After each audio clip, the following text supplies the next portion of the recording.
Bum, bum, bum. Hello and welcome to a slightly better lit stream than usual. Yep, those lights seem to be working. That's handy. Hi, Internet, it's me, LTGuitarist, Liam.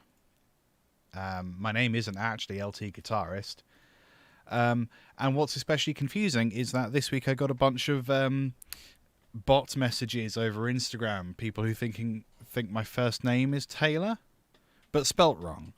So I don't know where they found my name spelt wrong. Very interesting, really funny, really amusing, really disheartening. But whatever. Hello, Internet, it's me.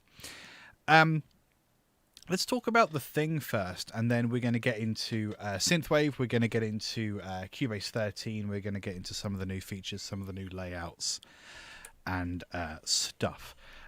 First off, you may have seen I did put a post out earlier saying that I'd talk more about this. I'm going to change up the live streams again, the schedule. I say again, I think I've been doing this Monday night stream for a long old time. The whole reason I was doing these live streams in the first place was because I like putting video content about music production out into the world. I think I'm an okay teacher, and I think that people get value out of these videos that I do, not just people eager to learn Cubase, but people eager to learn about music in general and music composition and songwriting, as well as specifically within Cubase. And I think that because that's what people tell me. Now, as some of you know, probably, I've spent ages making YouTube content, as well as shorter form content for other platforms. I like doing it. I'm never going to stop making stuff regardless of how many people watch them. The main reason I started doing live streams in the first place was so I didn't feel like I had to make YouTube videos. Because a lot of the time, making YouTube videos, again, as I'm sure you're aware, it's hit and miss as to whether or not people will watch them. And I was getting more misses than I was hits. And when I did get hits, they weren't particularly popular. So it was sort of like, you know, I was trying to think, what's a way that I can spend less time making stuff and being present online while still essentially providing the same thing, the same value to people. Live streams was an absolute no-brainer there, because I don't have to spend an entire day making a video that may or may not work, that may or may not be successful. I can spend as long as the live stream is making content, and then what I discovered early on was that pretty much the same number of people will watch these videos, so actually for my time it made a lot more sense. Yada yada yada, self-reflection. Live streams are a great opportunity for growth for me as a musician, as someone trying to develop a personal brand and do stuff online, and crucially provide value to you now. If you're watching this, you would be, otherwise you wouldn't hear me talk. Provide value to you. Hello. But the thing is, people don't really watch the live streams as they're live.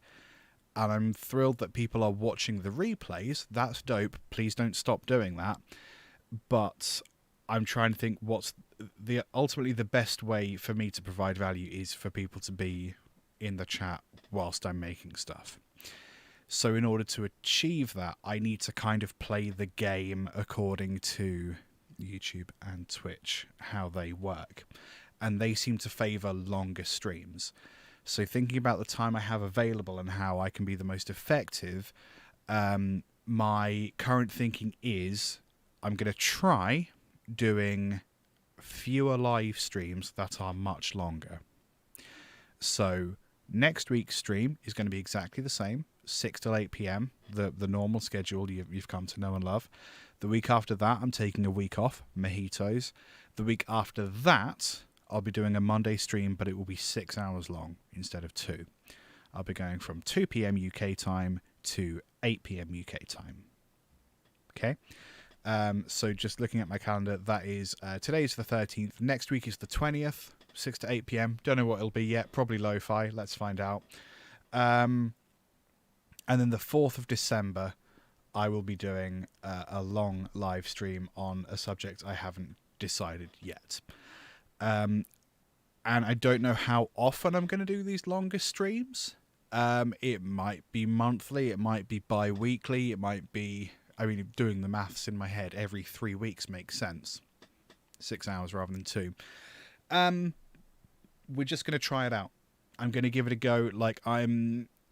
You know, my work life at the moment is in marketing, and it's all about trying stuff out, experimenting, measuring the benefit, and then coming to a kind of scientific conclusion about what the most effective thing to do is. So we're just going to try it. If it doesn't work, no biggie. I'll go back to doing this or come up with another idea, whatever. So with that in mind, like, I'm always like up for hearing feedback. Do you hate this idea? Watching this now, are you know, if you watch the playbacks every week and that's part of your weekly routine, is not having a weekly video going to really annoy you? If I do longer streams, are you more likely to show up? Are you less likely to watch those than a 2-hour video? Yeah. I'm excited about trying it out, and I think I'm also open to the idea of doing the regular 2-hour streams and then occasionally a longer stream. Like, it entirely depends what works for viewership. Essentially, I've got to, as much as I hate it, play the algorithm game a bit. Doing that also frees me up to concentrate on some video content, some more traditional YouTube style video content. I hate it when bands say, oh my god, big things in the work, you better, like, on the horizon, you better follow, it's going to be cool, but I can't talk about it yet. But I can't talk about it yet. But yeah, I'm not going to talk about it yet. But there is stuff happening, and it's exciting, and I do need to be wary of the amount of time I'm spending on projects like this. I can't, I need to keep the work-life balance. I need to, be smart about what I'm doing, where I'm putting my time and stuff. So I said a lot of nothing there. The gist of it, the TLDR, is next week normal, following week mojitos. The week after that I'll be doing a long stream, and then I'm going to see, between now and then I'm going to decide how often I want to try doing these longer streams. You probably could have skipped all of that. This is the bit where the music starts, okay? Yes, thoughts, feedback, welcome, all of that stuff. This is Cubase 13. Ta-da! So far I like Cubase 13. Ooh, we've got some lag on that. Let me go big face again and see if I can fix that lag. Can I fix that lag? Let's find out. So far I'm a big fan of Cubase 13. It seems to do all the things I want it to do. Has that fixed it? Oh, that's loads better. Neat. Okay. So far I like Cubase 13. There's some changes that I think I'm going to have to adjust to. I mean, for example, the thing that's confusing me at the moment is having the extra sidebar here. Visually, it's quite confusing to then try and find inserts and stuff. I mean, this is actually there's quite a lot of stuff here compared to the default. We don't have EQ, we don't have inserts. I think we have QC. Yes, I think that's what it looks like in the default view now. So you have an extra channel tab here, which is where you put your inserts and stuff, as well as your EQ here. I don't necessarily love the pop-out EQ thing. Sorry, I meant to dramatically bring my camera back on as I said the word but. Let's have another go at that. This could be good. I don't necessarily love the pop-out EQ thing, but nailed it. But I get the impression that when people at Steinberg talk about Cubase, I get the impression that they want you to use the kind of channel settings box over here. That seems to be, and the channel strip within that that very much seems to be the vibe. So I'm going to try and do that. And I think actually, thinking about your experience watching these live streams, actually me doing this rather than working on boxes that you can't necessarily see all the time, I think, I think the channel strip box, the channel settings box might be better. I'm not sure. Again, we'll work it out. We'll find out. There are some cool features inside of Cubase. I'm excited to try out the vocoder. I think we're going to have a go with that today. I have an audio file loaded up where we're going to take some, hopefully some vocal samples and do some vocoding. That should hopefully fit with the whole synthwave vibe. Just so you know, this audio clip is the audio from Highlights 1965, a progress report from 1966. Oh, what did I just press on? This is on the Prelinger archives, so archive.org. And then if you look for video, Prelinger archives, there's loads of cool stuff. I think I searched for space. Can't remember. If you want to use the same file, it's here. I just downloaded the MP3. That's what we're using today. Sorry, my phone is buzzing. You can go away. Yes. Lovely. So, God, I'm already tired. I talked for so long. Yes, where to get started? I also had a question that I'm really happy to answer. Someone was asking about intros recently, and I'm very much up for talking about intros. Asamiya Shin. Apologies if I'm pronouncing that wrong.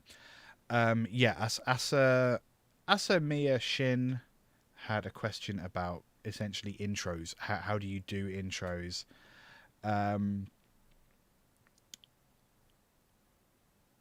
So let me just read out their comment, and then we can get into it. I like intros that start subtle and not too busy, but either they end up sounding too empty or too busy for my idea, like they don't match well with the next section. For example, with string intros, I usually get lost about whether I should use bass notes, skip them. I never see those things explained, and catching them by ear in professional music is very difficult. Fair enough. It would be interesting to people like me who often get stuck with that, especially with strings or pads intros. Nobody explains how you should arrange them on quiet intros. Okay, interesting. When I make arranged versions of retro video music which have no intro, and I want to add intro based on the chords of one of the actual sections, I usually find myself stuck, scratching my head, roundly testing things that don't work as I expect. So that's a very clear and detailed question that I'm going to try and get into. They're coming at this from the angle of, we have a piece of music, how do we write an intro to it? So I'm going to try and do it that way. Am I lagging? No, I think we're fine. Karate. Cool. So we'll make a bit of music, and then we'll come do an intro, and I'll talk about the options. As you've seen on previous streams, what I tend to do is write 2 sections and then build a structure around those 2 sections. As long as those 2 sections work, you can sort of do whatever you want in terms of intros, in terms of structure and stuff. So let's do some really basic stuff. I think we're going to up the tempo. We'll go 1:37, so it's a little faster than other stuff I've done. In terms of drums, I'm going to go battery. We're going to create a drum part, and then we're going to create like a bass of some kind. We tend to go retrolog. I see no reason to ever change that. Retrolog. So I'm just going to change this to kit, and this to bass synth. Lovely stuff. So let's just dive in, choose a drum kit, and then make a couple bars for drums. 909 multiple kit. Yes. my old friend, I do in fact want to connect to the only audio device. Lovely. I'm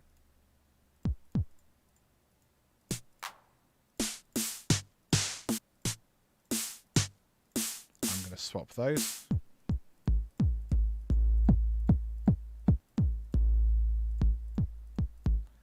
I quite like that. It's got a bit of high end I don't love. That's better. Same there.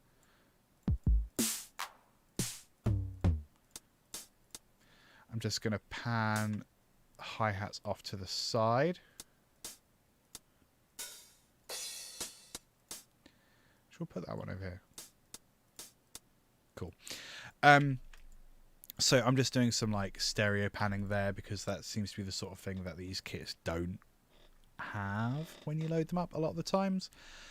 So let's just do, to start with, we're just going to do a 4 on the floor drum beat. I'm going to do that for, yeah, that much. 1 and 3 beats, I'm going to increase the velocity. There we go. I'm going to add snares like so. On the first beat, I'm going to add an extra snare. On the on the second beat of every bar, I'm going to add an extra clap. On the fourth, I'm going to add a... No, let's try that again. On the second beat, in addition to the snare, I'm going to have another snare. On the fourth beat, the second snare of every bar, I'm going to have a clap as well. We're going to increase those velocities. I'm going to offset them slightly, like so. I think slower.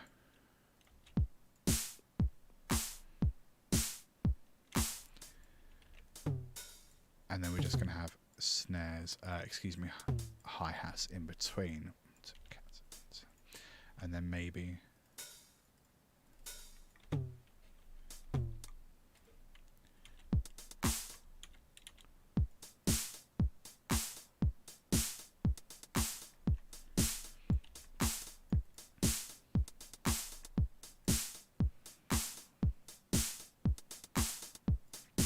I think we'll swap those.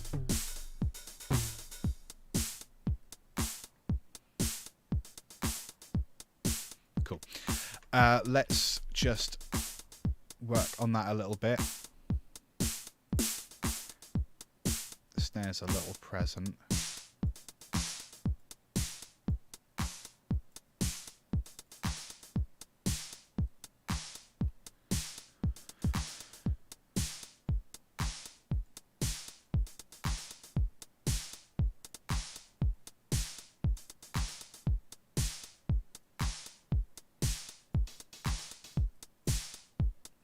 Go.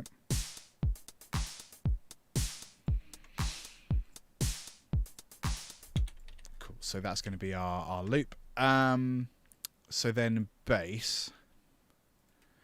What I like about synthwave is I really like bass lines that kind of are 16th notes, but they miss out that first beat. So I'm a big fan of all of that. So we're going to try and replicate that a little bit. I'm going to use the built-in arpeggiator, I think.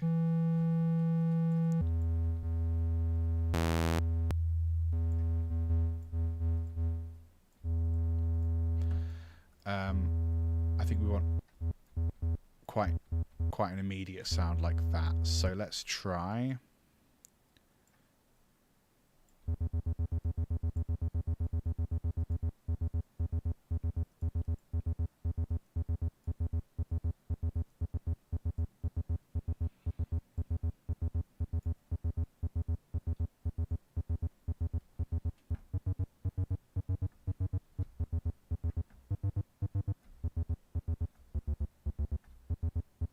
Cool, that'll do. What if we had a...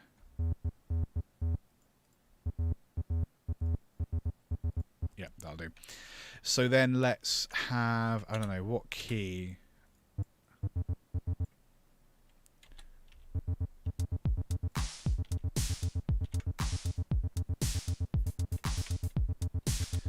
F is good. Let's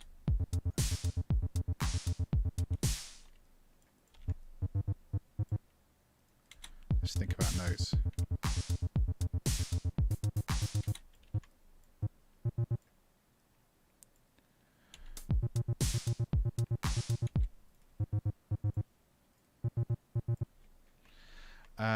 Maybe a longer phrase.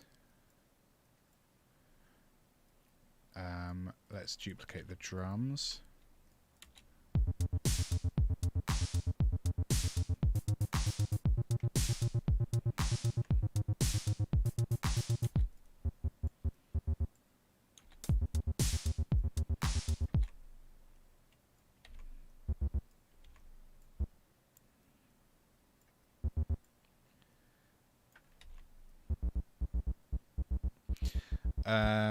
F is C. Oh yeah.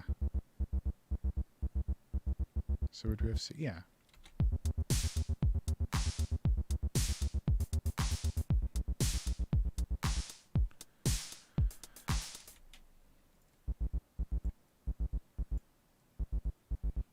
G sharp and then F. Okay, that might work.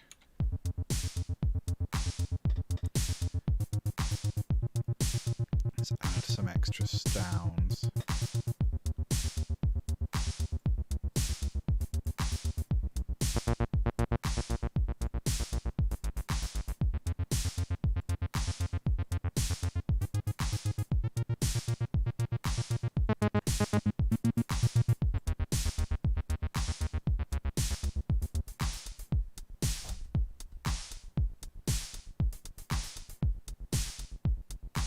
It's in there, it's just very quiet.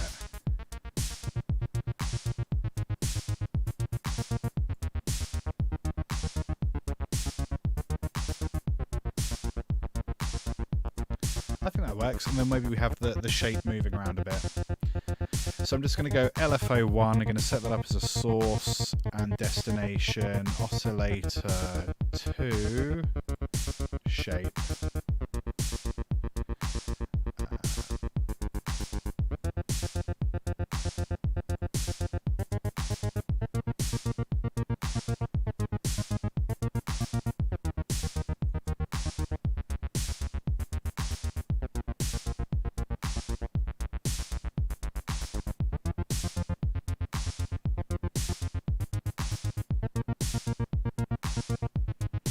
Maybe faster than that.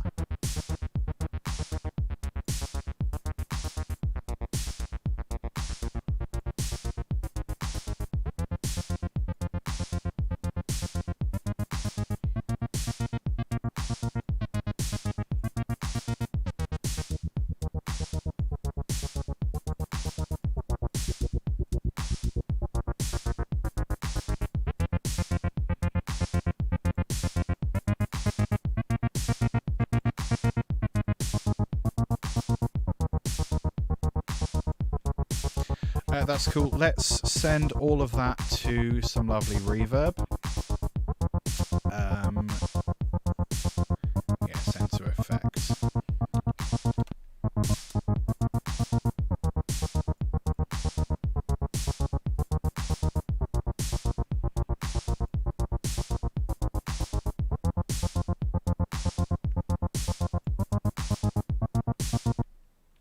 Oh, I didn't actually send them there. That's wonderful.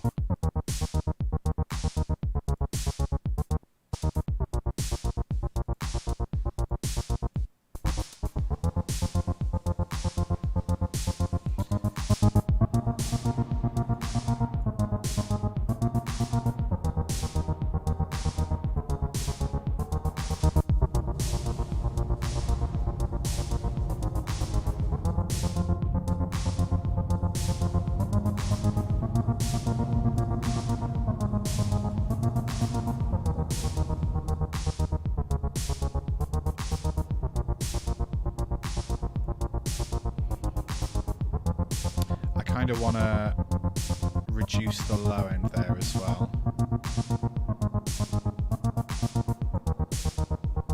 Just because otherwise it's going to get really cluttered. Okay, that's quite a nice sound actually.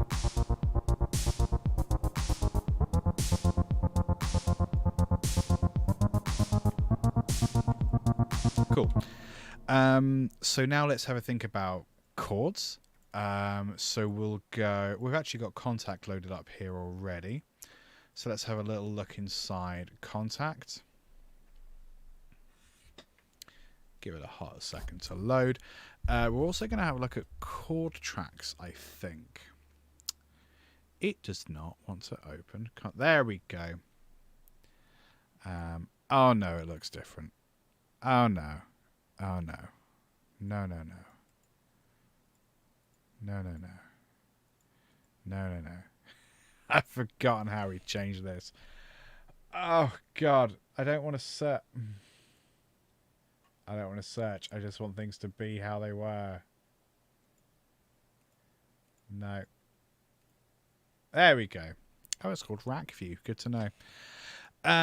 Yes. Okay. Wonderful. So, we've got some options. Let's see what modular icons does. I've never really used modular icons. Oh, that's. I probably want a pad.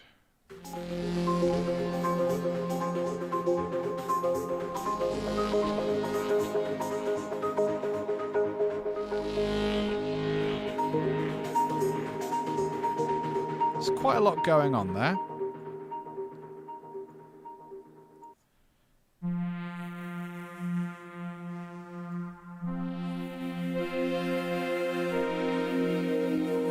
That's quite nice, actually.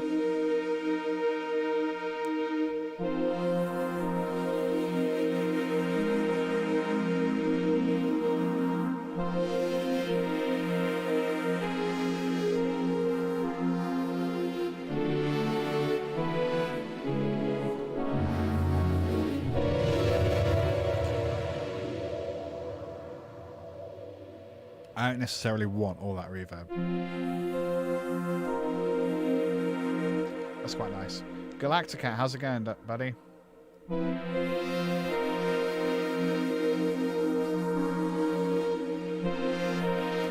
That'll do. I don't want all of that stuff. Maybe just a little bit of whatever that is. It's quite a lot. We'll label this pad. Probably pad 1. Let's be realistic. We're probably going to have more. Keyboard. So what was I doing? I quite liked that. That's quite an interesting thing for me. So I'm going to write that down and maybe use that as a different section. So that's where are we? That's an F power chord, F and C, and then in the left hand we have the same power chord.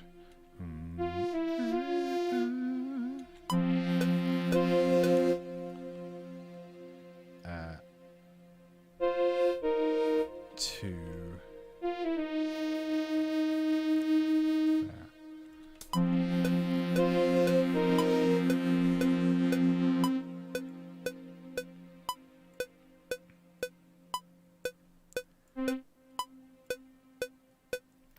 I think we're going to just duplicate that and have that as a pattern in a different section.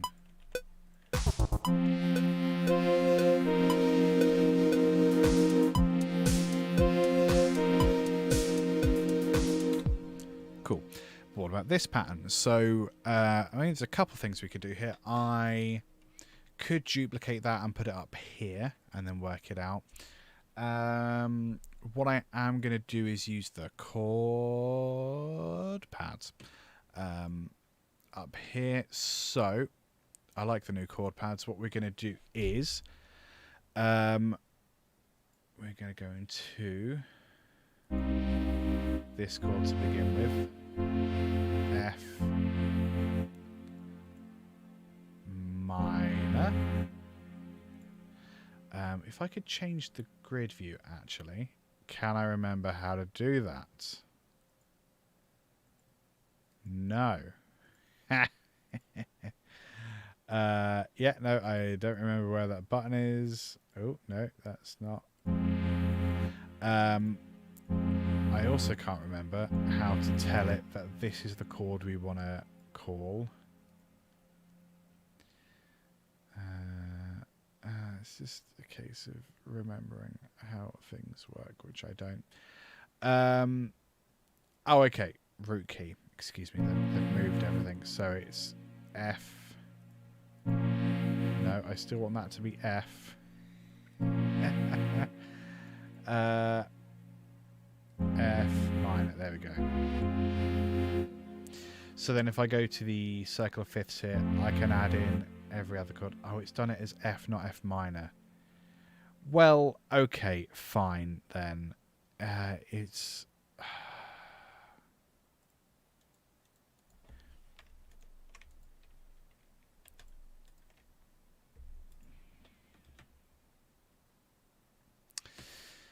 What I'm trying to do is... Okay, grid is a better starting point, I think. Perhaps not. I wish this was like a pop-out window. That'd be a lot better, but no. Grid.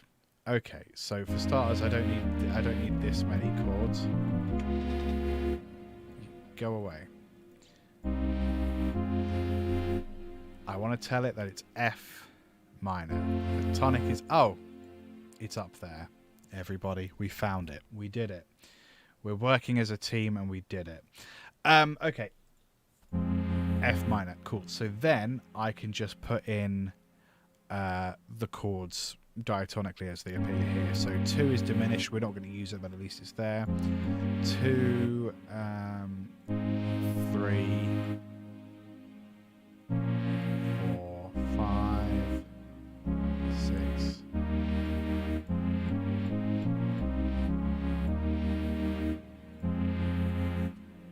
Lovely. Lovely stuff. Okay. So, with that in mind... Oh, go away. I can start to drag and drop chords up here according to whatever the chords are. I actually don't know what the chords are yet, so I'm going to add a chord track, and if I pop that here... No, that's not helpful at all. So what I'm going to do is add the... What's the easiest way to do this? I'm just trying to work out what the easiest and most straightforward way to achieve this is. I think actually it's going to be my old method, to be honest. If I duplicate the bass synth, shove it up there, now I'm going to go in, and from here I'm going to take all of these, put them up an octave, shift and up, and then we're going to just add fifths, like so. And then I'm going to... no, I didn't mean to do that. If I copy, paste, because I duplicated rather than pasted. So if I Control V again, now we're just going to go through and make sure these sound like how they should sound. So that should be major, I assume.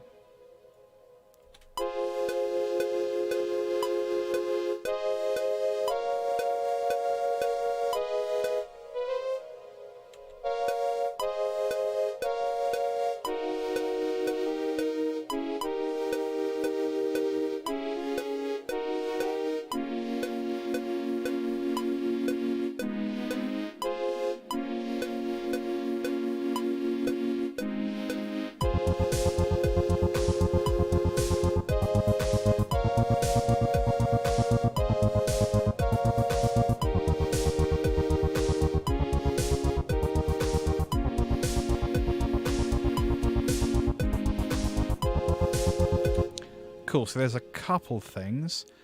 It's actually quite an abrasive sound, the synth, in that way. So I'm going to add another one, and then we're going to look at... maybe we'll go pad shop. I'm going to create a different pad, just for the moment. Pad 2. I said there'd be more than one, and you didn't believe me. Open the instrument up, and we're just going to find something nice and stringy. less rhythmic than that.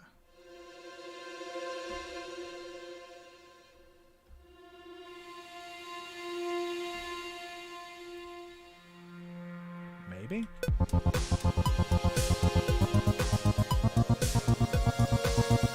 So a couple things, that's quite high, isn't it? So I just realized, of course, in Retrolog we put it an octave to sound an octave lower or higher, can't remember. So actually we do have extra octaves to play with here.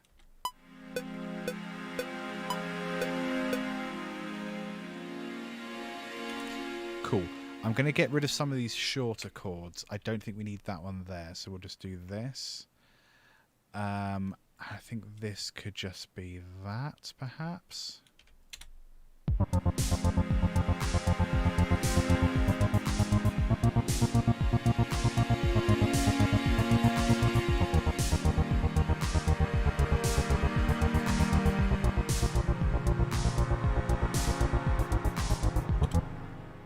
Again, we don't need that one. We could just do one chord per bar. The other thing is that these are spread out quite a lot, aren't they? So I quite like that when it sounded lower. That might work. So it's the same 3 notes, we're just doing a slightly different arrangement of voicing of the chords.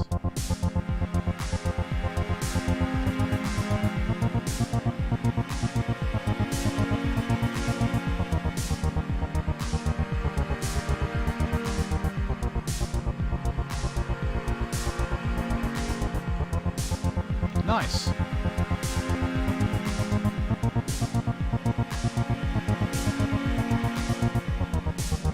So it's quite loud.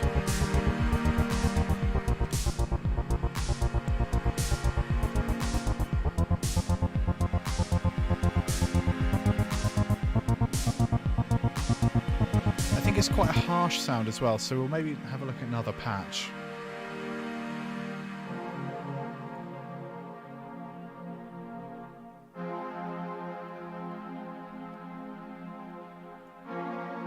I also realise, of course, these aren't going to our send.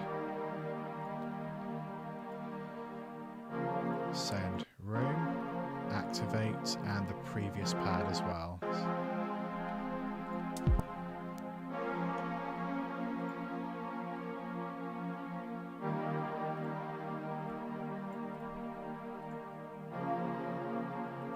Cool. So I also know that pads tend to carry quite a lot of low-end information, which they don't necessarily need, so I'm just going to do a bit of a low cut there. I'm just going to make it quite harsh.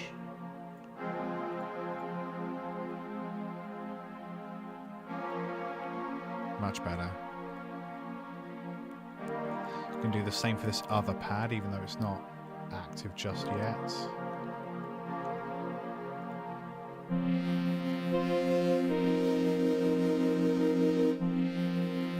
I like that, it sounds more vintagey.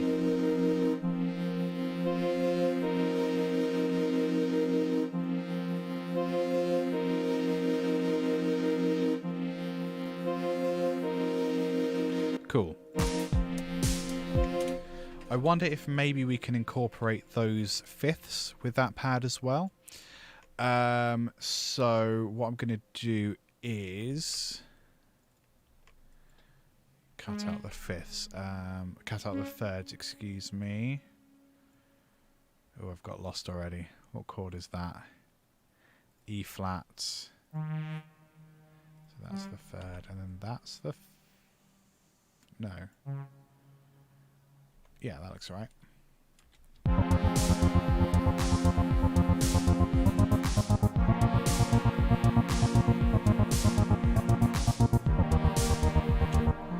But have them kind of in the more familiar order like that.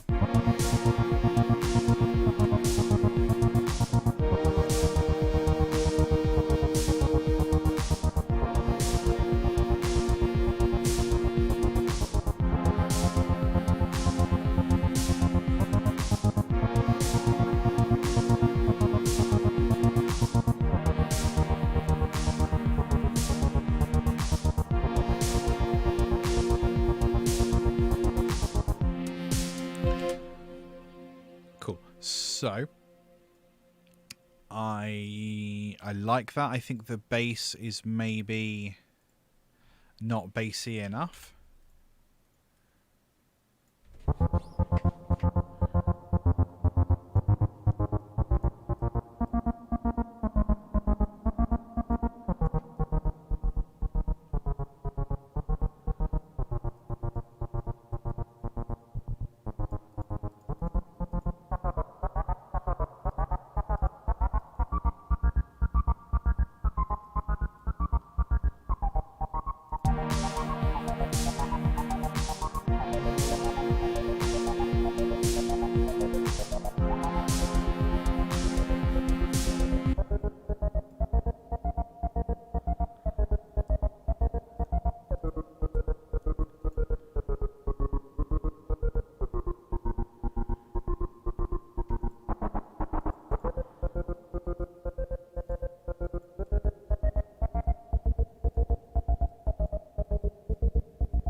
Cool. So let's separate out these pads a little bit. I think pad 1 off to the left, pad 2 off to the right.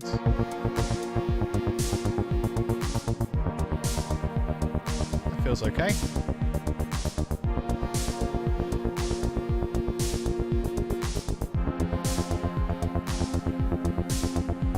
So maybe the bass is doing a lot of rhythmic work, so actually I wonder if we have a more straightforward drum kit, even just 4 on the floor. And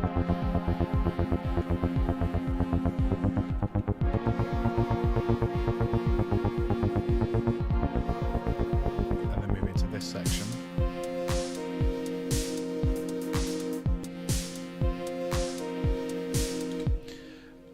So then maybe we just move to just the tonic. I don't know. I think we would turn off the stepper. So I'm just going to come down here.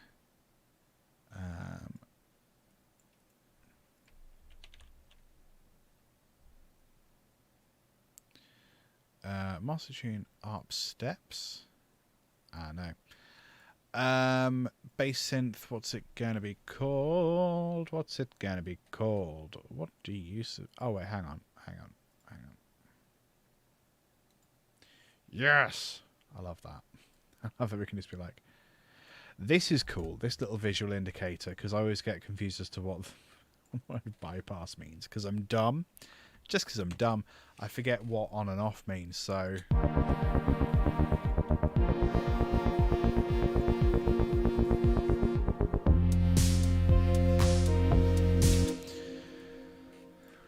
So then we are on the beat now rather than off it.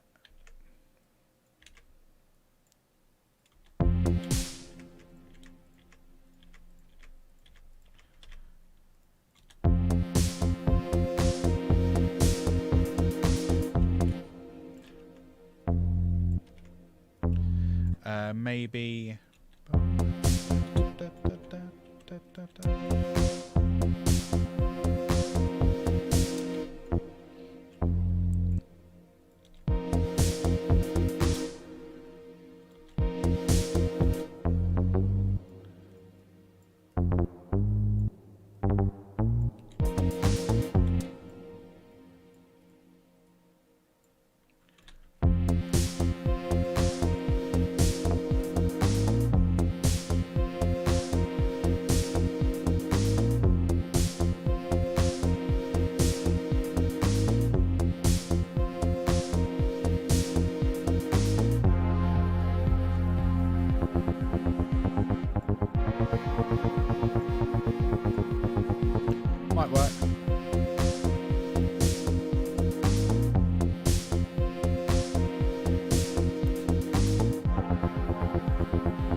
think we want way faster.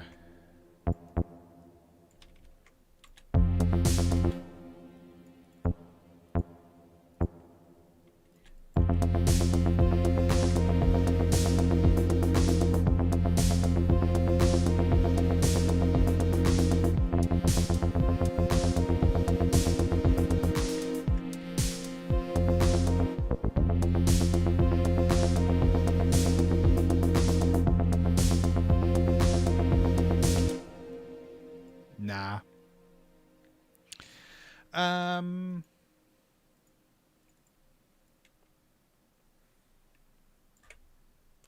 Maybe I don't want to turn it off. I suppose maybe we need to work out what the chords are before we do anything else.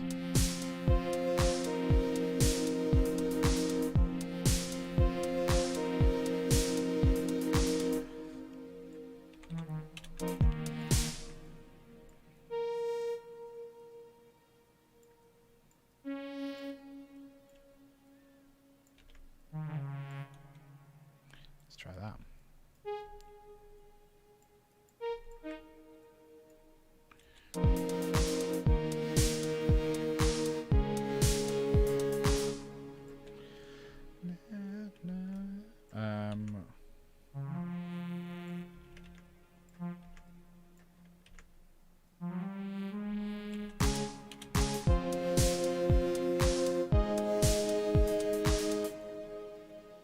Maybe.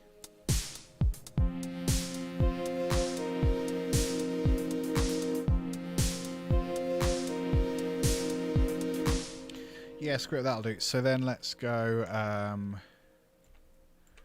let's just delete all of these. There we go.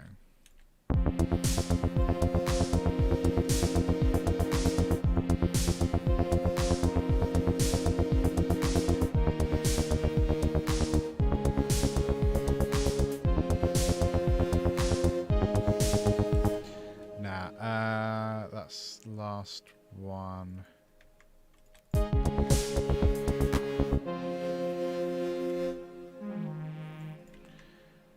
Yeah. D sharp again. Doesn't have to be incredibly interesting.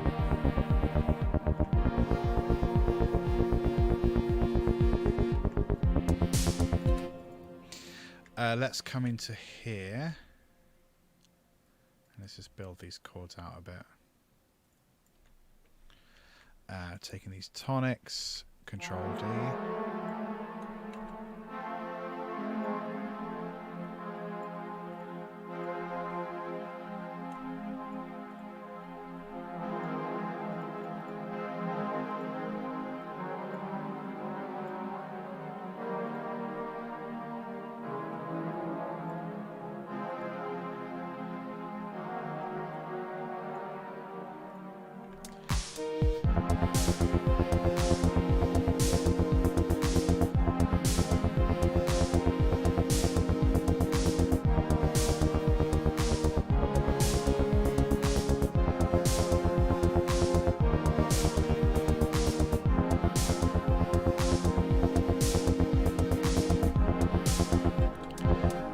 So, a few things. I think I want that to be longer. I think I want the whole vibe to be spacier. So, actually, I think what I'm going to do is this.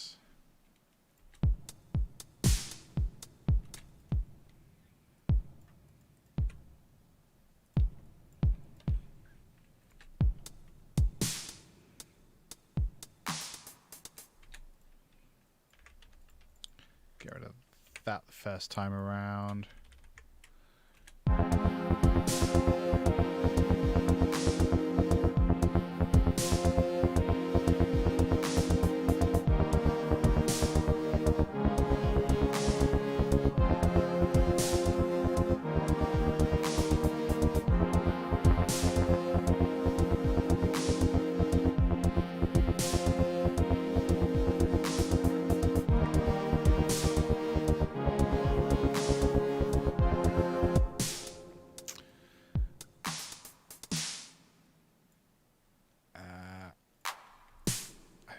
those other ones that want to be quieter. Let's try that.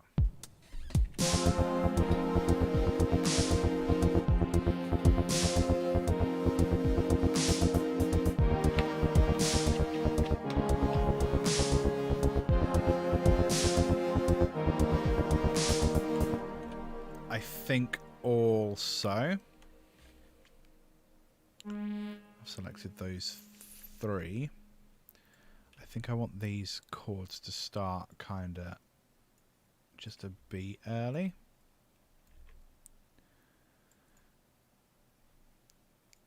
Not that early. Let's go half a beat.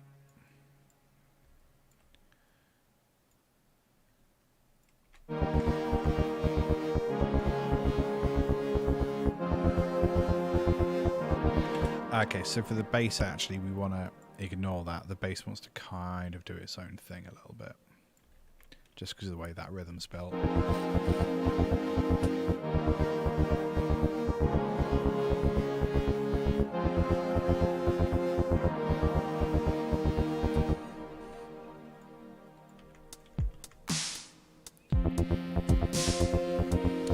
So we've kind of got some sections going now. Let me just add these chords here, like so.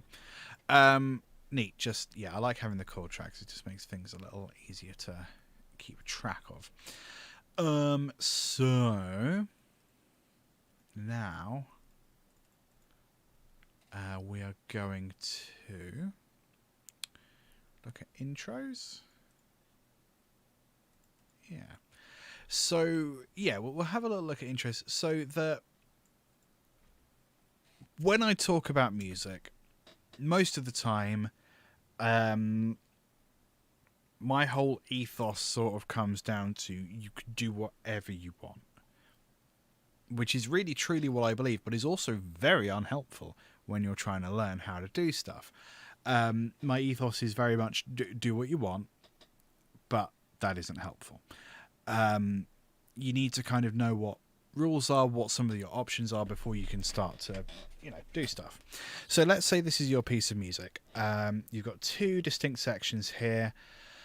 And I've pressed the wrong button. There we go. Oh yeah, exactly. That's I also don't think genre is real, but let's not worry about that. Yeah, no, you're totally right. Like, a lot of what you do within music is determined by what genre you're choosing to work within, or deliberately transgress against. No, that's a weird way to say that, but you know what I mean. So we've got these kind of stringy things, which is similar to Asamir, who asked the question. We've got these 2 string parts over these 2 sections. How do we introduce this song, such as it is? Well, so the first thing to do is decide which of these ones we want to go first. So for me, I suppose the question is, which one do we want to go first? If we wanted this to be our first section and then this one, and then the song would repeat kind of like this for 3 or 4 minutes, then actually I might take this section and I might do something like this. Get rid of the kick drum there, and then get rid of the bass till here, and then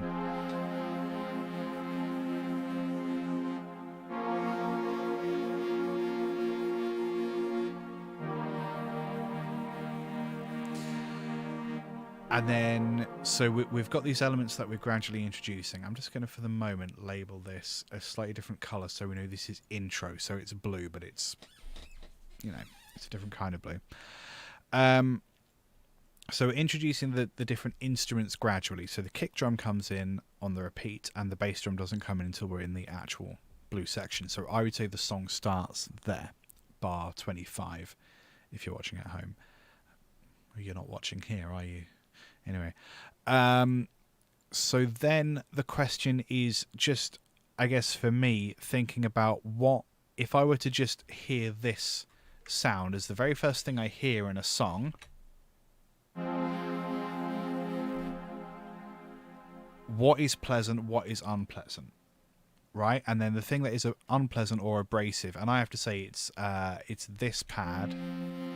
It's just a little buzzy in the high end. So what I would do is find a way to fade that particular element in, and that's just for me. So I think that's going to be something to do with the cutoff, or perhaps not. So maybe we just fade it in, or we do some sort of EQ. So we could, for example, we've got the equalizer here. Let's say we're going to cut off a load of the high end. Let's see. Yeah, there's a lot up here. So what if we started down here and then we just gradually introduced show that. So I've got the automation lanes here for both the frequency, so the position of this EQ, and the amplitude, so how many, it's minus 24 decibels. So we're going to change that. So we're going to start at minus 24, and then we're going to come up to minus 0, nothing about there. That's going to fade in like this. We're also going to have the EQ, the actual frequency move. So we're going to start low down there, or it's kind of in the middle of the range, but that's cutting out the high end, and then it's going to open up like so. And this EQ I want to move like this. So soloed with the track open there, it's going to look a bit like this. Come on now. So we can see that starting to move.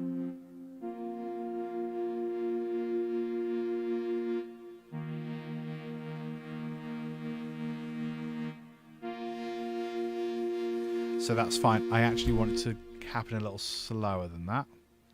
So I'm going to put these points here and then delete those. I think that could be straighter, the actual gain itself. And that could have more of a curve to it, perhaps. Let's just try that. How does that look? Oops. So same thing, but kind of slower.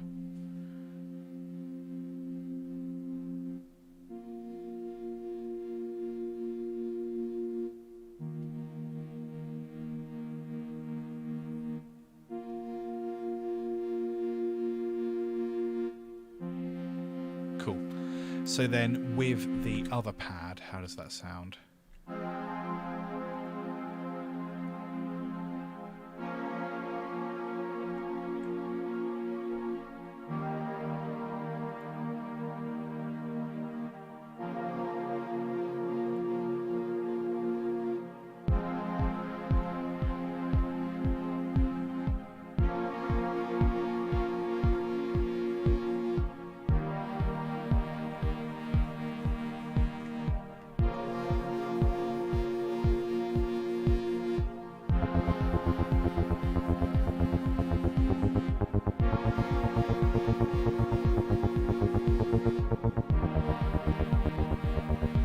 So that works quite well because we've decided to start on this section, so that's an easy enough thing to do. What are some of our other options?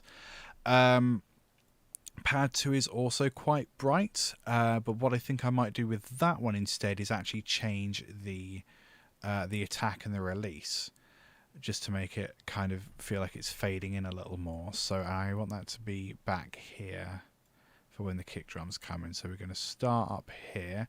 That actually might be too much. Let's find out. Well, let's have that come in. Yeah, all the way over here. Just solo that.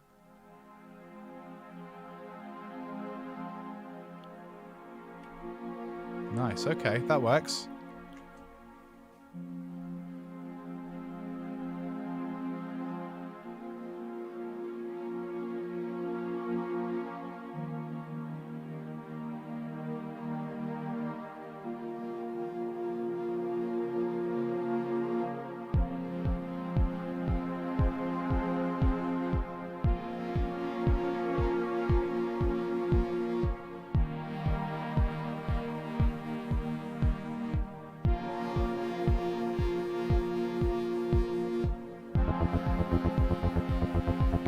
So that is what I would do if I wanted to introduce this song gradually. So to kind of answer your questions about note choice, that I mean, leaving in bass notes or not is kind of up to you. There isn't a hard and fast rule, I don't think, in any genre about how intros particularly should work. But I would adopt the attitude of, if you listen to something, you want to try and think as if you're hearing this for the first time. You're a brand new person. You're someone listening to your track for the first time. They don't know where it's going.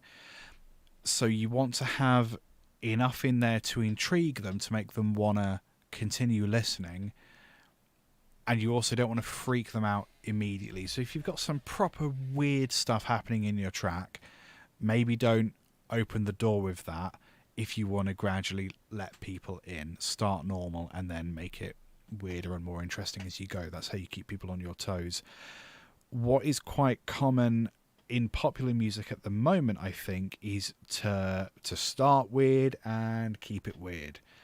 It is a pretty good time for weird music at the moment, especially if you're using like unusual samples or unusual vocals or anything like that. You could just have elements of those in as the intro. I mean, heck, you don't even need an intro. Like, a lot of the time, if I'm writing what I would consider pop music, I literally just start with the drums going 1, 2, 3, 4, and then we're in. I hope that's been helpful. If not, obviously you're very good at leaving comments, Samaya. Do feel free to leave more, and I'm happy to kind of work through more specific ideas. This is how I'm going to introduce this song, and now I want to start thinking about samples. This is the voiceover from, I can't even remember what it was called. 1965, A Progress Report. So we're going to look at sampling something from this. To conduct research and development on meteorological satellite systems and support the Weather Bureau in applying them to an operational system. To develop and apply space technology Not sure to what, other though. practical satellite applications. What's at the intro? Such as 1965 was a successful year for space science and applications. There were the full year for space science and applications. Space science and applications. What a weird phrase. Does that fit within our time? Space Science and applications. Space science and applications. We can stretch it out a little bit. Space science and applications. And applications. Space science applications. Space science and applications. Space science and applications. Applications. Applications. Applications. So we can just stretch that out a little bit. Applications. Applications.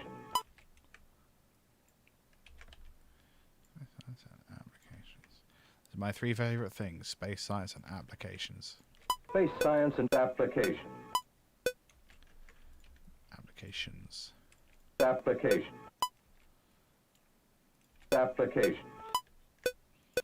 Space science and applications. Space science and applications. Space science and I actually want to stretch out the and. Science and applications. Space science and applications. Space science and applications. Space science and applications. Neat. So that's our vocal sample. Nice and simple. I'm going to stick a vocoder on it and sort of hope it turns a little bit intergalactic, planetary, intergalactic. Let's find out.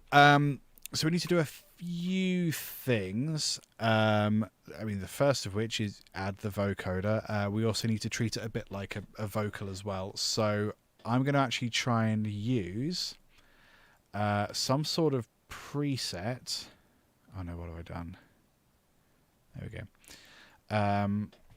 Some sort of preset. Load strip preset. Let's see if we got anything. Vocal. Male electronic. Space science and applications. Space science and applications. Space science and applications. Space science and applications. Space science and applications. Space science and applications. Okay. Space science and application. Space science and application. Space science and application. Space science and application. Space science and application. Space science and application. Yeah, okay. So we're going to add Steinberg. I might use vocal chain. That could be fun. Pitch, shift, vocoder. This is going to get silly. So let's go for an external source. We're just going to go add a MIDI track. MIDI output to... Is that right? Oh, MIDI inputs, MIDI output to... Yeah, it must be. So we're just going to go F, because that's our tonic. We're going to add an F. Then you'll see. You'll all see. Jazz Dude, how's it going, buddy? We're going to go F2. I have a feeling I haven't routed that correctly. Oh, I did.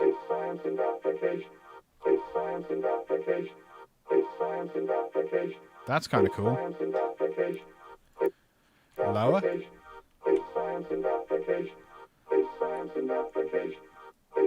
That's interesting. It's gotten brighter the lower the notes, or whatever. Let's have a play with some presets. Space science and application. Space science and application. Space science and application. Space science. Space science and application. Space science and application. Space science and application. Space science and application.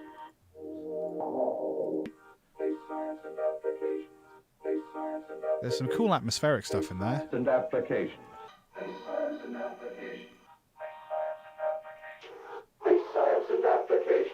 Space science and application. Space science and application. Space science and application. Space science and application. Space science and application. Space science and application. Space science and application. Space science and application. Space science and application. Maybe we just want space science, and applications. If I just go Control D a bunch, space science. Oh yeah, I see what I've done. Yeah. Space science and application. Space science and application. I mean, screw it. Let's see if that works with any of what we have.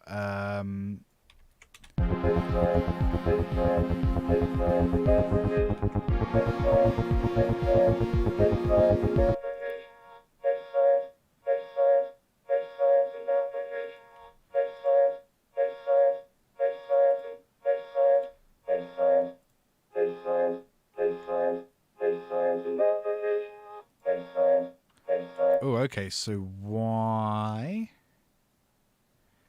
is it changing? So let's go MIDI external, because then we have the option to, change the pitch and stuff. I just need to find how to route it in.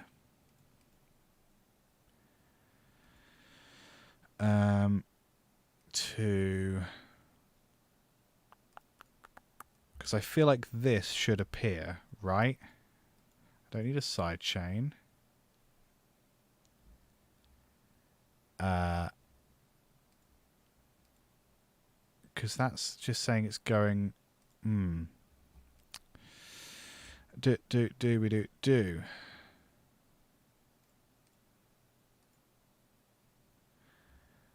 Oh, okay, so it is it is mapped to that, or it isn't? Man, I'm confused.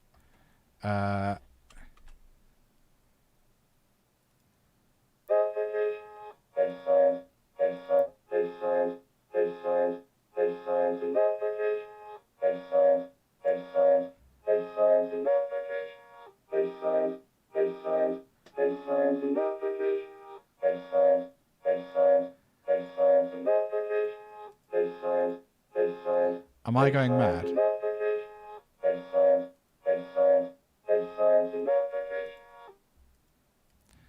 I think I might actually be going mad.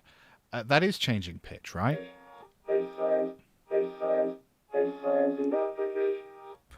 Because I don't want to just stick it. I don't want to have it just relying on one note. I'd like it to actually.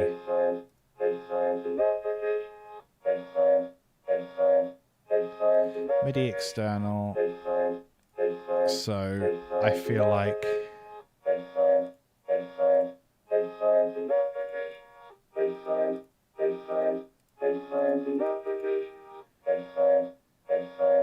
Pad 1.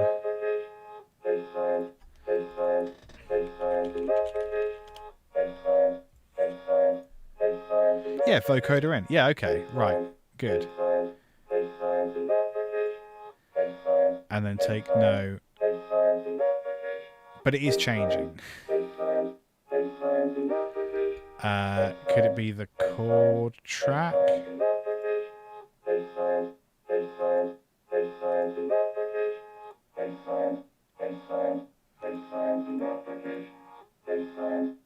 Because I actually don't want it to... How do I turn off the chord track? Because I feel like we just used to press mute and it didn't then affect anything.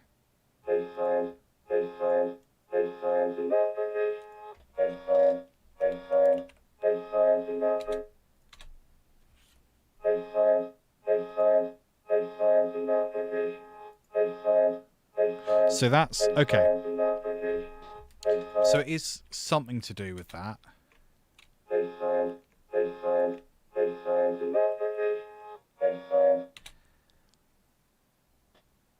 But it shouldn't be.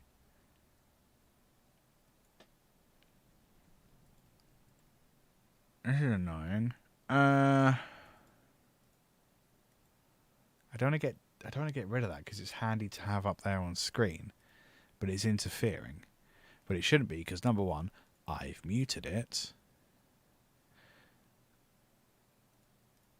I don't have any conflicts. I don't want you to. I don't want you to be doing anything.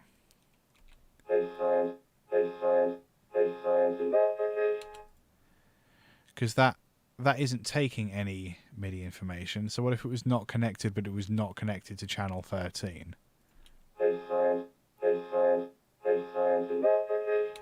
I'm just going to delete the chord track, and cope.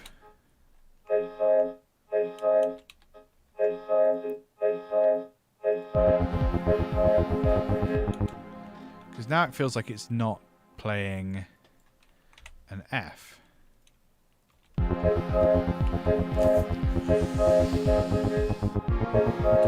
Am I being really dumb? I don't mind if I am legit being dumb. That's honestly fine with me and happens all the time.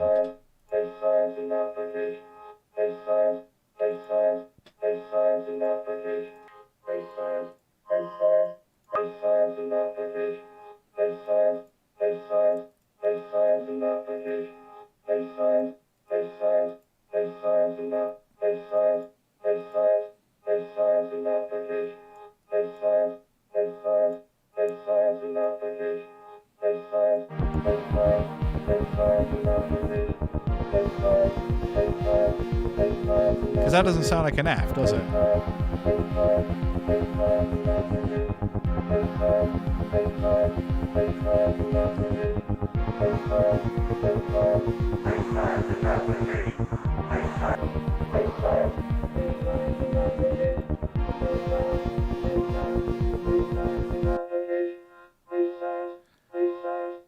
That's an F.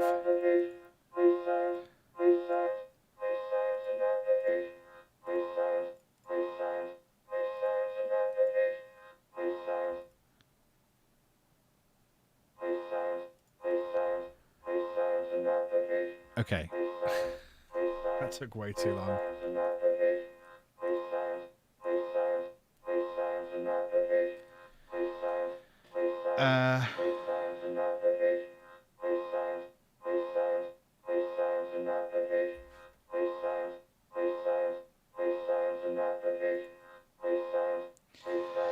Vocoder usually is depending on synth and its MIDI notes.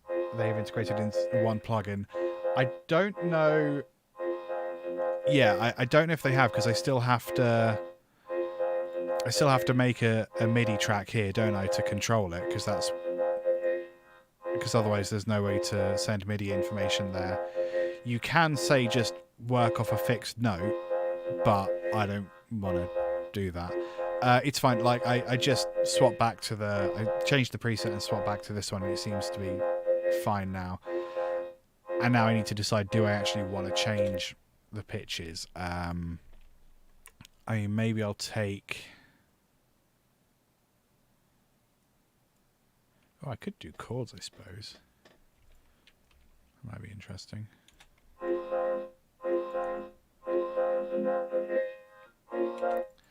Okay, you need to have your chords fit to the end.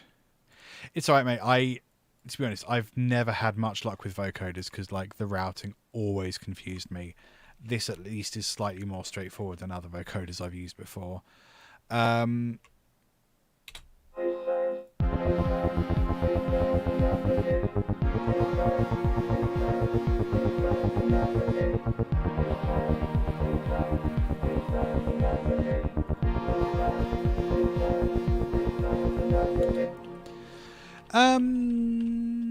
Yeah, not sure. Let's reduce it just down to one loop for the moment, because otherwise I think there's a lot going on. Do I want something resembling more of a melody? Space Science and Applications.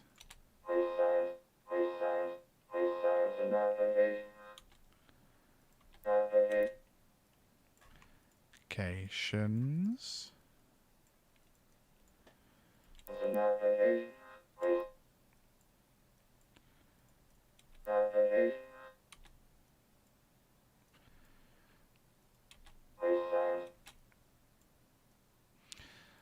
Space Science.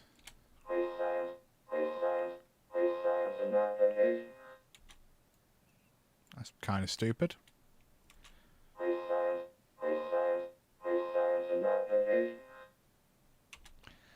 That's kind of fun. What if we go descending instead?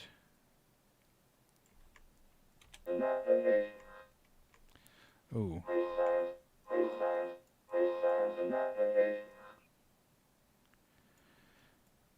Let's just try this.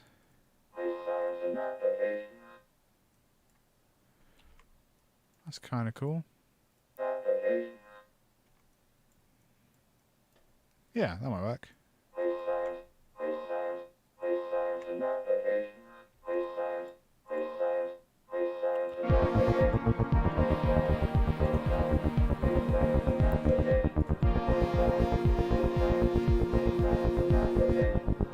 So now we just have to deal with the fact that it sounds kind of crummy by itself. Or rather, by itself, it's fine. When we put it in the mix with the context of everything else, it's kind of competing. It's not great. So we are going to do a little bit of tidying up first. Let's loop that. So the first thing, if we turn the vocoder off... Space Science and Applications. It's kind of grubby, isn't it? So I'm going to use a discontinued plugin, a dialogue denoiser. Space Science and Applications. Space Science and Applications. Sounds a lot better. Space Science. Also, the word space is getting lost in there a bit. Space Science and Applications. Space Science and Applications. That's better. Space Science and Applications. So then...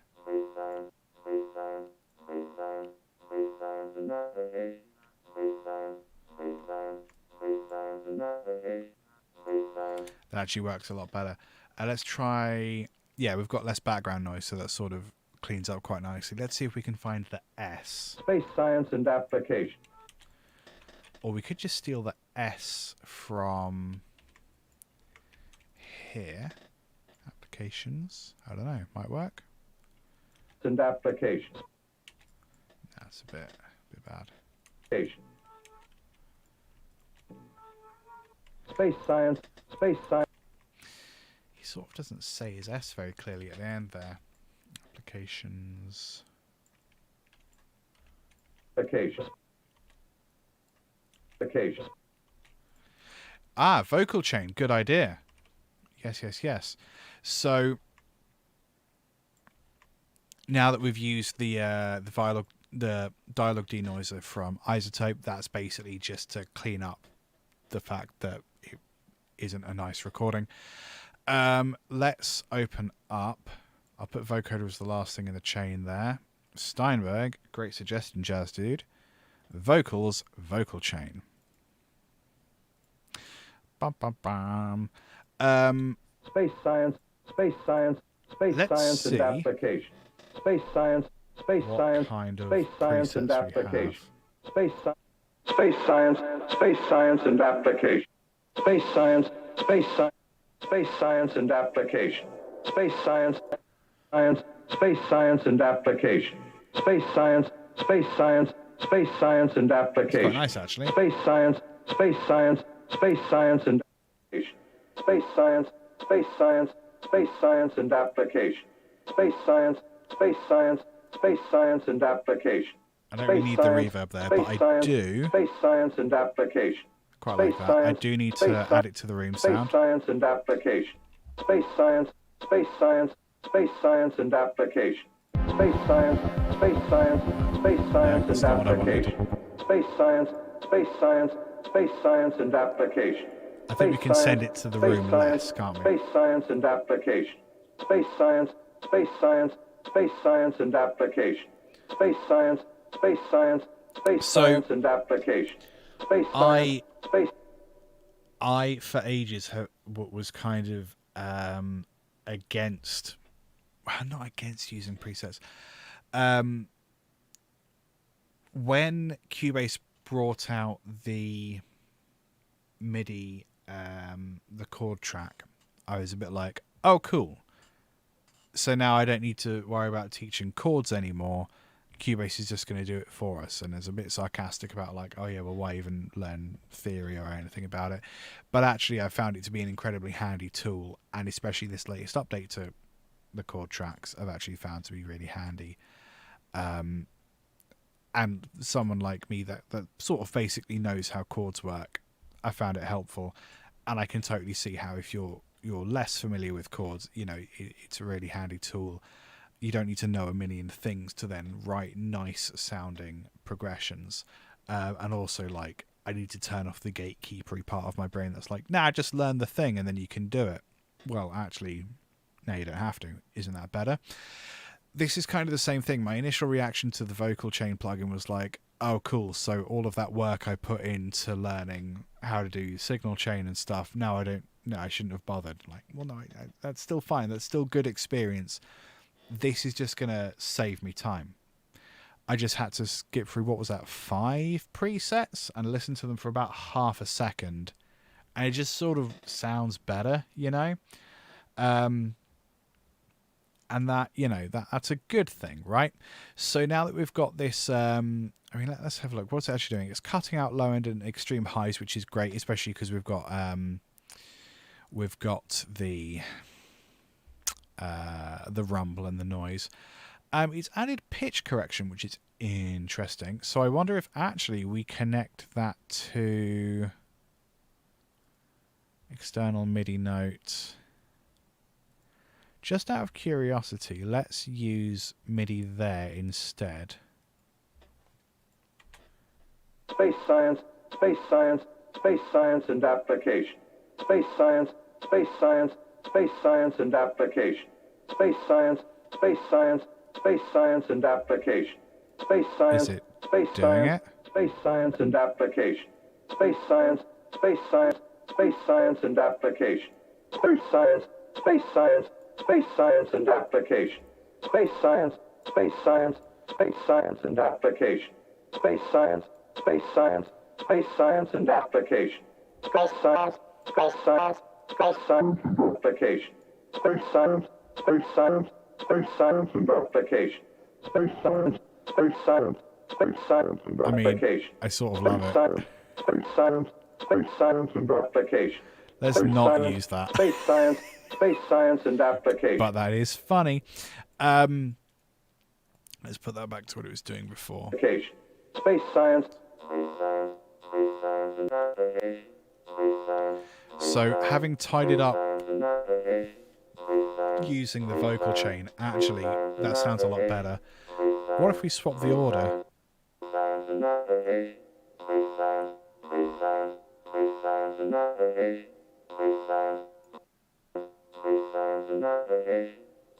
Yeah, there's not much in it, is there? My only thing is that we don't really hear what he's saying so well.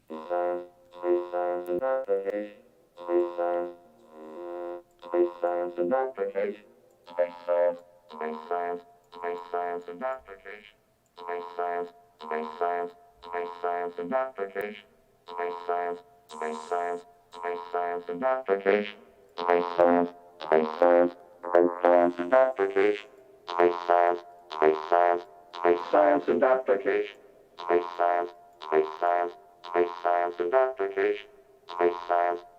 science.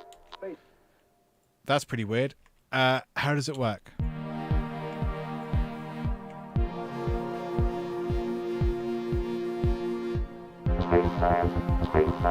Space science and application. Space science and application. Yeah, you can get really properly granular with the vocal chain. I'm actually, for example, going to turn off some of these DSs because I just don't think we need them. The EQ can stay. Yeah, I'm just going to turn off one of the DSs. And the imager, I don't think we need the imager because it's not really a vocal. Yeah, I quite like the flexibility of that. I think there's going to be a lot of playing around in that in the future.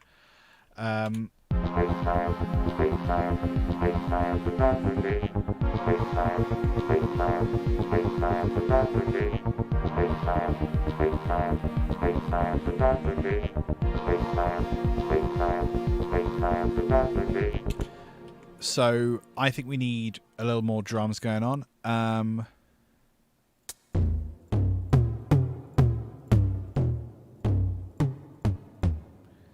I think, yeah, we need like a little tom fill.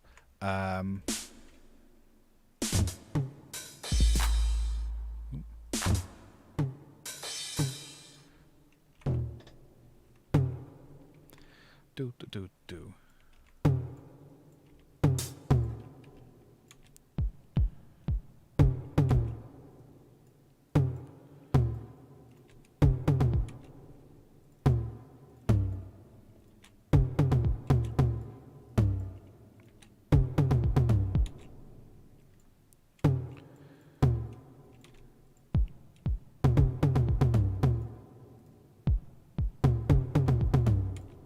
Yeah. I'm gonna double that up with a lower tom as well. So we're just gonna have like a bit of a flam. That's quite cool. I actually want to lower those in pitch. Let's go. Lower that one semitone as well. How does that sound? So what we're going to do is take these three toms, put them quite extreme in the right ear, and these ones quite extreme in the left ear. How does that sound? Probably great. Pretty good, actually. Pretty good. I think they probably will add a vocal chain would also be usable with recorded guitars and basses and synth. Yes. They may add a guitar chain as well. Yeah, I'd be interested to see if that's appealing to me. Like maybe that's something I would use, or maybe like I'm happy using guitar rig. Because to be honest, that's the thing. Like with guitars, having the built-in amplifiers and effects really is the thing. I think there's way more stuff. Like bass would be a really good one to do. I think maybe pads as well. But I think with guitar, I think there's so much you could do in terms of amplifiers and effects. I think it might kind of get a little confusing. I think bass would be a really fun one, because then you could say, okay, well, here are different settings according to bass synth or bass guitar or double bass.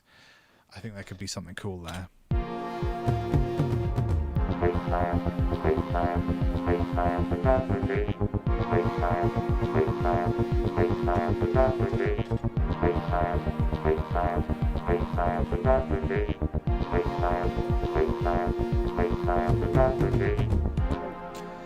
I'm going to do more weird stuff to this poor old vocal sample. Hasn't he suffered enough? No. Absolutely not. Channel strip is, I believe, where this green line is. I'm going to move that there. And then under that, I'm going to add Glitch 2 VST for fun. And then we're going to go 4 beats. We'll do an 8-bar loop. Let me just clear up.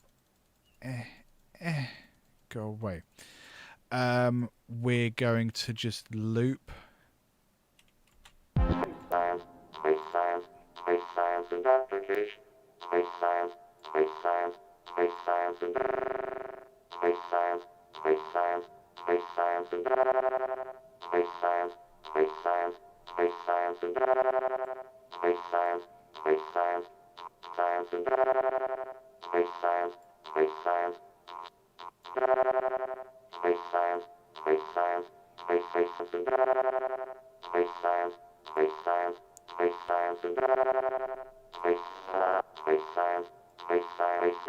I think that's what I want now.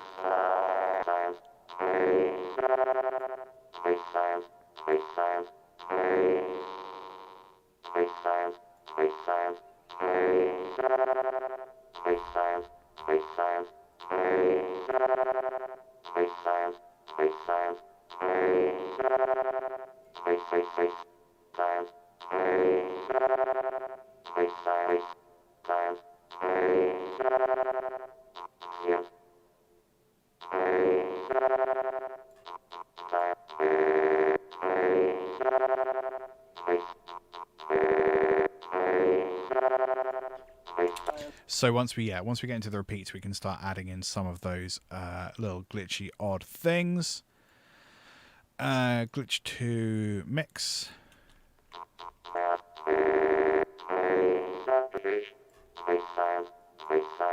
So here would be a great place to add a bit.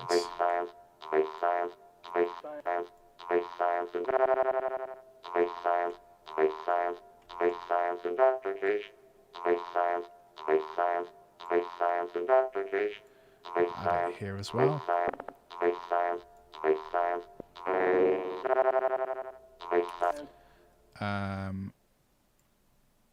Perhaps do that.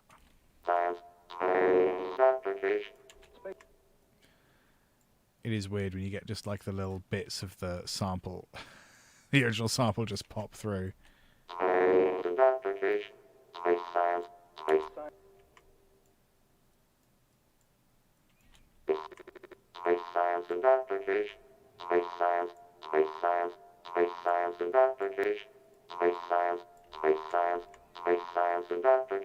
And then we'll just have it on full for the rest of that clip, just so we can repeat exactly the same thing, but it's a little more engaging, a little more interesting to hear on repeat.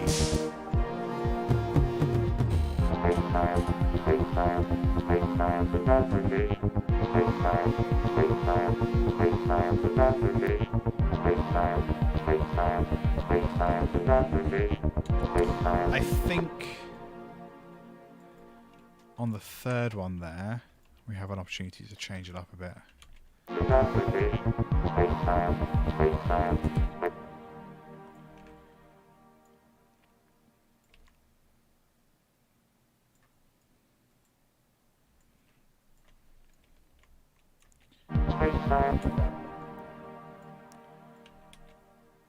Oh, pants. Yeah, if I solo those.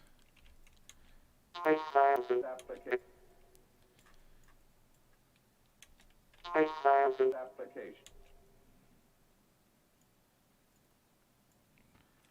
Space science and application. Applications. Space science and application. Space science and application. Space science. Space science and application. Space science and application. Space science. Space science and application. Space science. Space science and application. Space science. Space science. Yeah, that'll probably work. Let's duplicate that. Now what do we have? Space science, space science, space science and application.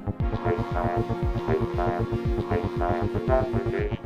Space science, space science, space science and application. Space science, space science, space science and application. Space science, space science, space and application. Space science, space science and application. Space science, space science and application. Space science.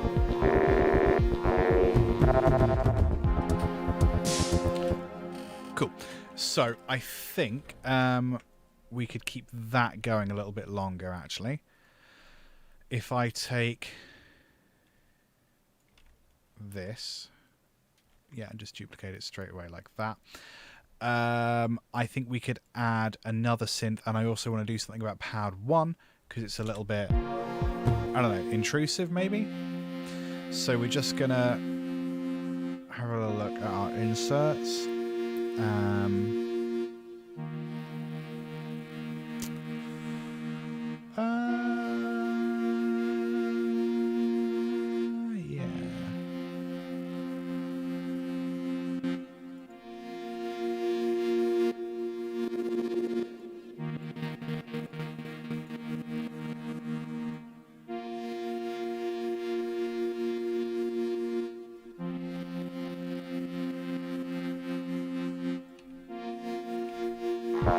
Space science and application. Space science, space science, space science and application. Space science, space science, space science and space science, space science. Because that's also something we could introduce gradually if I automate that, just to double back on the question about intros.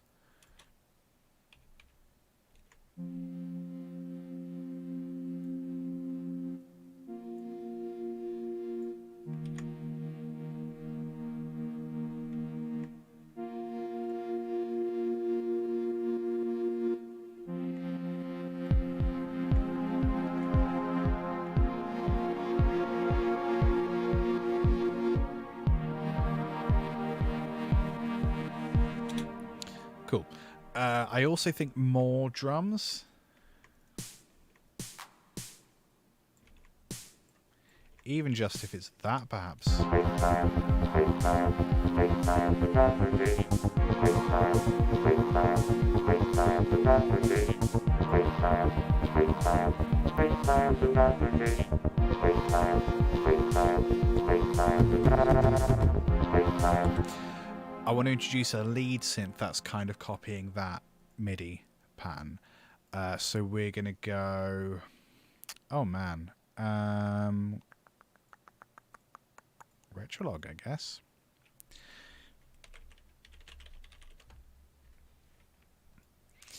Let's have a look at lead. No.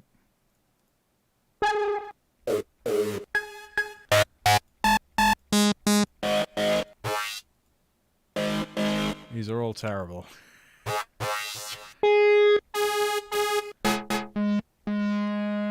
That might do it. Oh, of course. And of course we need to match the rhythm of Space Science.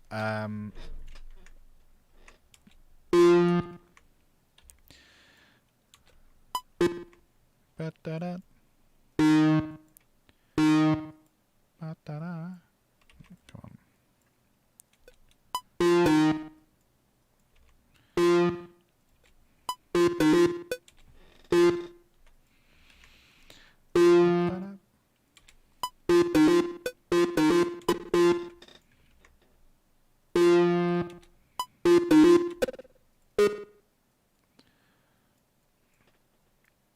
Yep.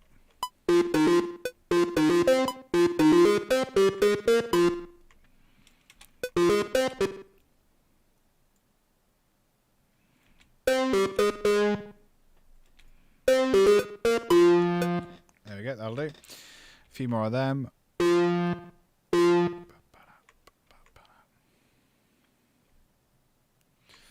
And then it's at the end. And then it's just that first bit, really, isn't it?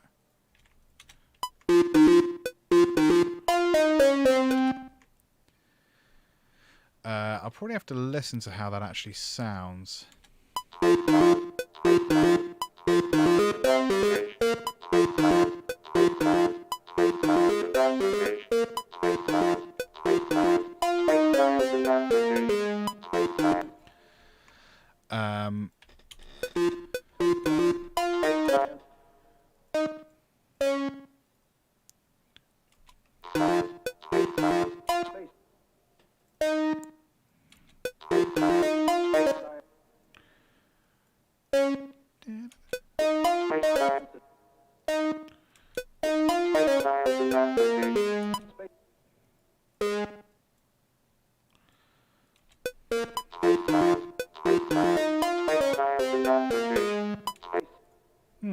That might work.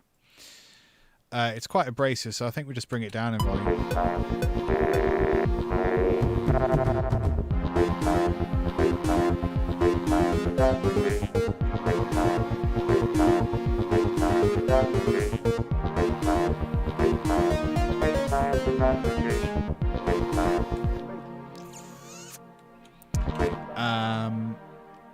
What might be handy here is to open that up inside of the editor so I can sort of match it up to what the vocals are doing, I guess.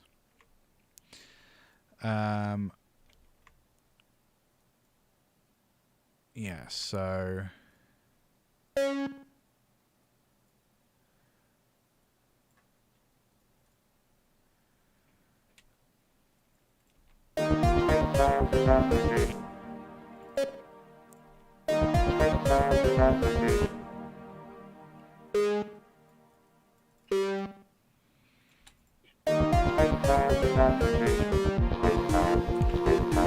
You know what? Screw it.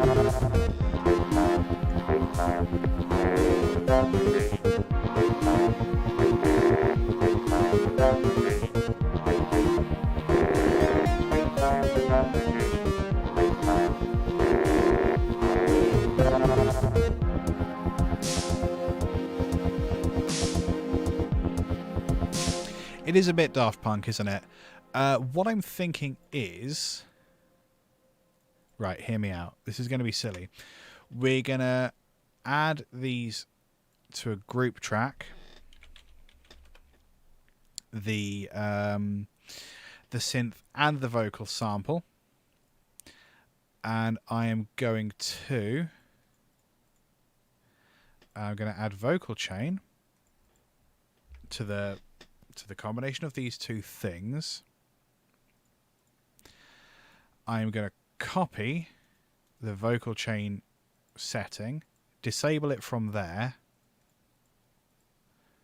add it to there, and see what that does.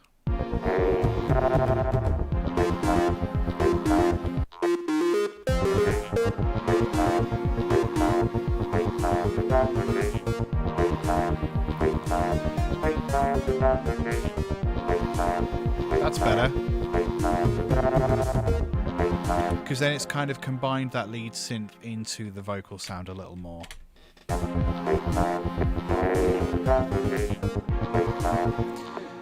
In which case, really, I should have the glitch 2 effect on the vocoder. Sorry. I should have the glitch 2 plugin on the group send, really, shouldn't I? Logically. So we'll go from glitch 2 VST. So then can I just copy glitch 2 settings? Paste glitch 2 settings? Holy crap, I can. Look at that. And then we just want to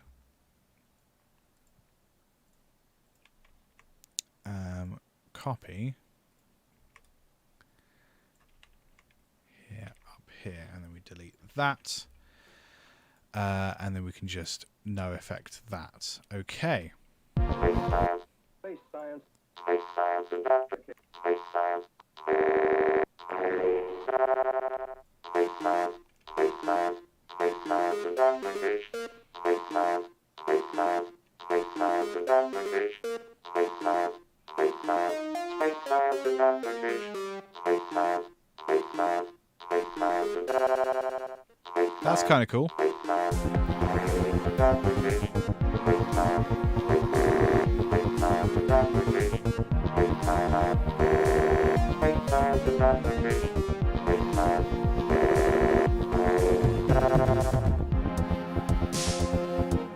Space science and application. Space science. Space science.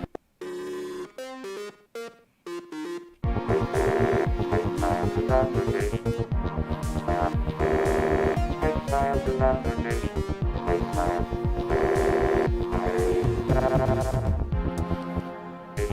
Space science.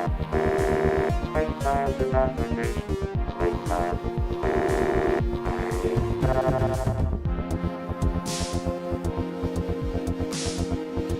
I quite like that. That's quite a fun way to combine stuff. So just to recap, what I did was I took the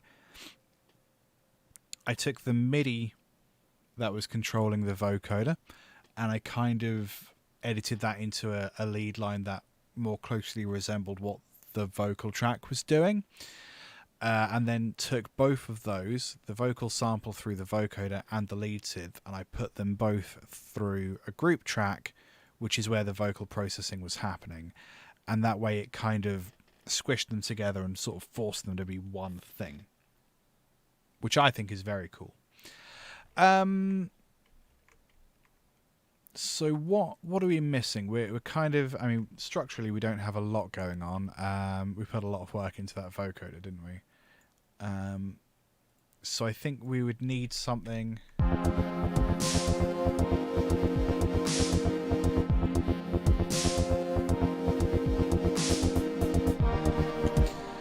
We just need like a little phrase or something here.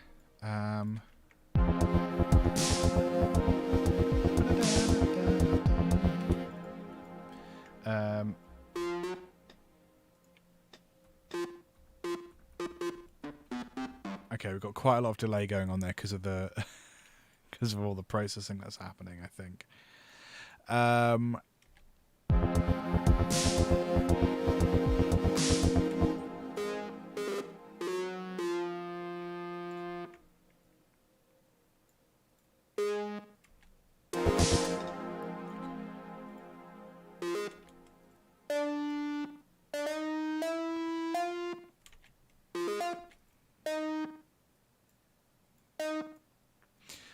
Maybe up to C.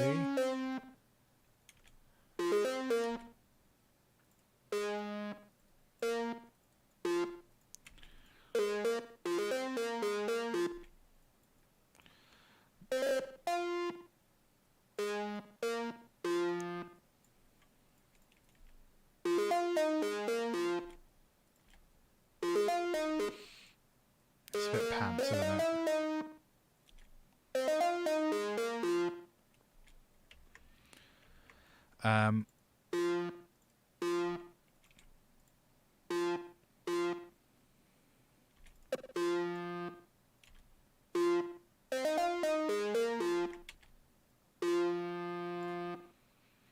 Maybe that works.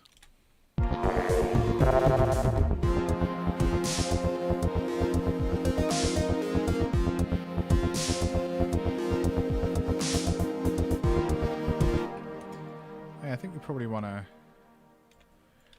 have that more often, like so.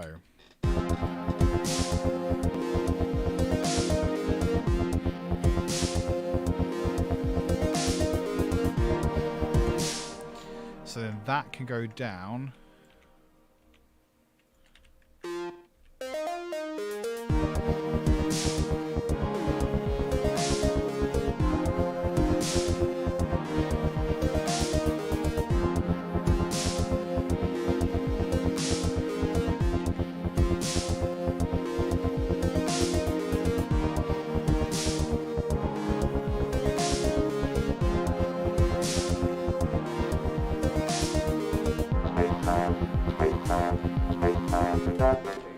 Probably want to add that tom line in there.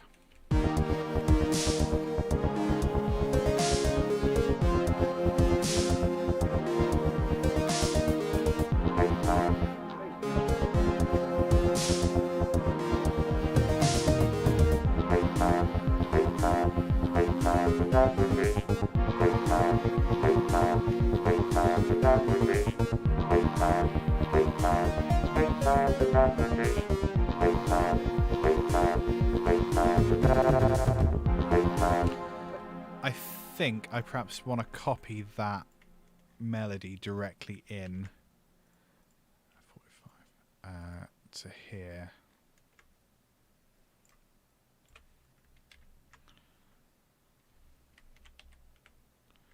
That might work better. Well, let's find out.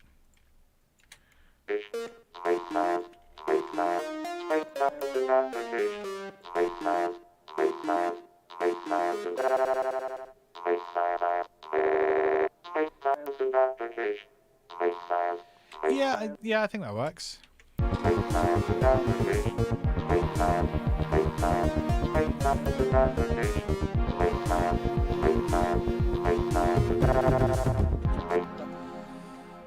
It might not work because we are missing bits of audio.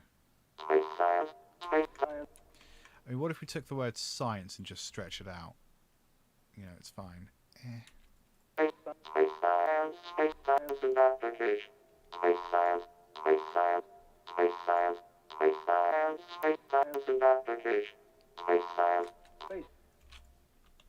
mean, just if we were to just hard bodge it. Hard bodge.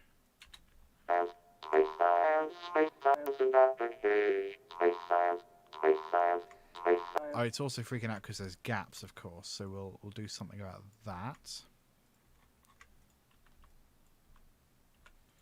Duplicate.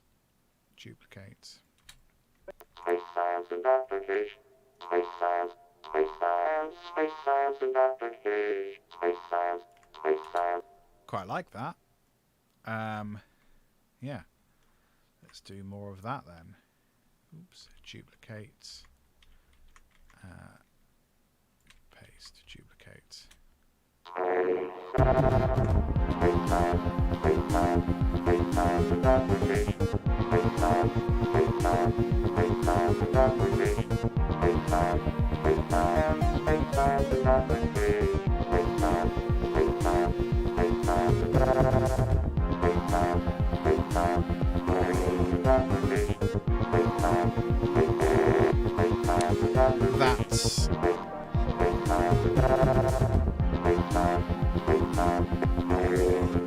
That stretch is particularly abrasive, so let's put it on gate instead.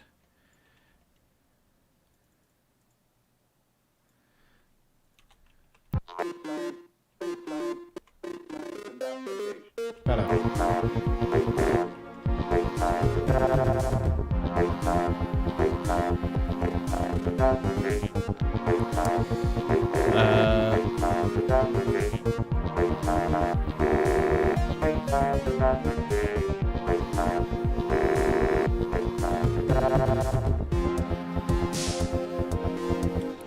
Folks, I'm going to leave it there for today. This was a lot of fun exploring Cubase 13. I'm a big fan of Cubase 13 so far. There are some little things that I think need to be fixed in upcoming updates. I've had some occasional visual glitches here and there. Nothing today, I don't think. If you've noticed something, I haven't noticed anything, I don't think. But I think, I think they're working on a maintenance update for that. I've got some sort of vocal projects in the works, so I'm excited to do more of the vocal processing stuff. I think, Jazz Dude, I think you are the same. Iconica Sketch, I haven't even opened, man. I probably should. Yeah, that's going to be on my list, I think, of things to try out soon. Iconica Sketch, of course. What else have I liked? I like the new chord pads layout. I think it makes a lot more sense. I'm not like 1,000% into this extra left-hand pane here, but I think what I'm trying to do for my own sake is get a hold of using this window instead of this panel here. And I think also it's easier to watch on these streams as well. Yeah, I haven't looked into it because I'm sort of set for orchestral stuff. You know, I've got I bought the Hallian Symphonic Library ages ago. That's done me really well. And if I need anything more specialist or more detailed, there's a lot of contact instruments I use that help me achieve that. But I do need to look into it because it might save me some time. It might sound better. I don't know. I think especially with stuff like strings, if you can use more than one string library, you're going to have a denser, higher quality sound. So yeah, I am interested to have a look. I absolutely will at some point on the big list of things I need to do. Oh, interesting. Well, that's yeah. Good. That's a pretty good endorsement for me. That's all I need to know. I will. I'll have a go and see where we end up. So just to recap what I said at the start of the stream, next week will be same business as usual, 6 till 8 p.m. And then I'm taking a week off, mojitos. The week after that is going to be 2 till 8 p.m. So a 6-hour stream. Not sure what it's going to be. I might do one of those things where I try to write an EP in an afternoon. I don't know. I haven't decided. And then I'm going to switch, maybe temporarily, maybe not, to longer streams, much longer streams, less often. I'm going to try and work all of that out because this has been on my mind for the last couple of weeks, and I think I just need to do it and see, where we end up. Nice one. Thanks for hanging out. If you have thoughts or feelings about live stream formats, do let me know. And I'll see you, I don't know, next week, innit? Thanks, Galacticat. Thanks, Jazz Dude. Galacticat, you're absolutely right. It's helpful to see these things actually in practice rather than isolated on the Steinberg website. You need to actually see them happen to understand what they can do for you. Thank you, Galacticat. Thank you, Jazz Dude. See you next week. What button do I press? Toodles.